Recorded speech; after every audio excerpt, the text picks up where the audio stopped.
Hi guys, welcome back. So yesterday I was scrolling on Instagram when I came across this post and I thought, yeah, that seems very interesting. I definitely need to make a video about it at some point.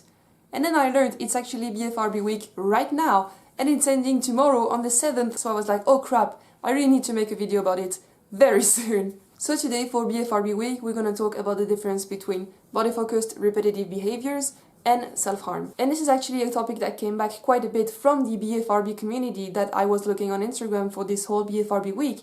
The fact that they are tired that BFRB and self-harm are considered to be the same thing. So first off, what is a BFRB? You guys know I love the DSM, I love referring to it for videos, but I currently don't own one because it's a very expensive book that's like $200 at least, so I don't own one yet. And in such a short notice time, I couldn't get access to a DSM for this video, so I'm sorry, I'm gonna have to go off of what I saw on the internet. So for today, I'm mainly gonna base myself on the TLC Foundation website, which is the leading foundation for BFRBs, and they define it as a general term for a group of related disorders that include hair pulling, skin picking, and nail biting.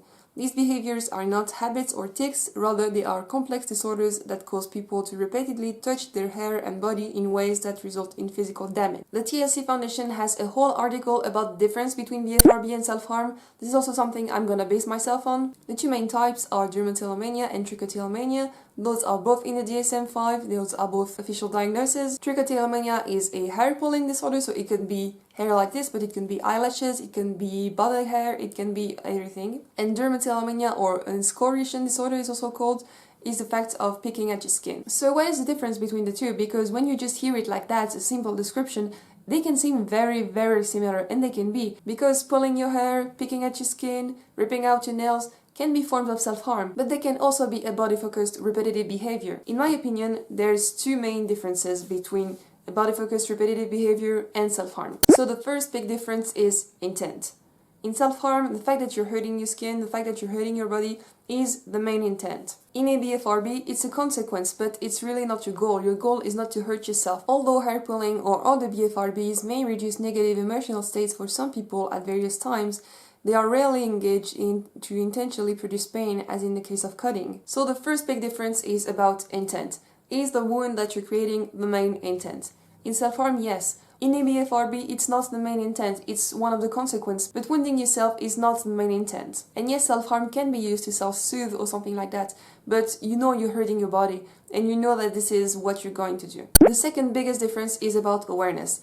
Is the behavior conscious? In self-harm, as the wound is intentional, the behavior is conscious. It's not something that you've done without wanting to. In someone with a BFRB, sometimes they don't even realize that they're pulling their own hair out, or that they're picking their back, or they're picking their skin. They can be completely unaware that they've started doing it until they have blood on their hand, or they have a huge clump of hair in their hand, and this is where they realize, oh crap, I've been doing it again. In fact, many BFRBs are often engaged in without any or very little conscious awareness. So those are the two main differences. Is it something that you're conscious that you're doing, and is the wound you're creating the main goal?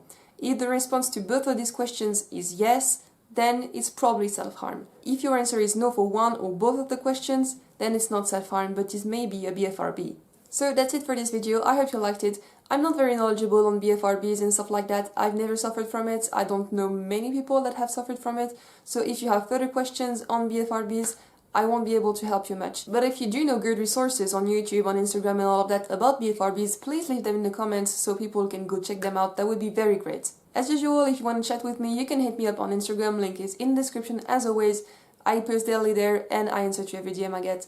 And I will see you very soon for the next video. Bye guys!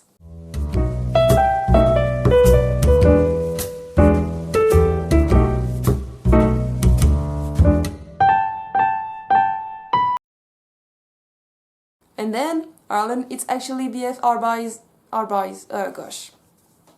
For this video, I'm mainly gonna base myself on the TLC Foundation webpage about RBFCs. No. BFRCs. BFRBs.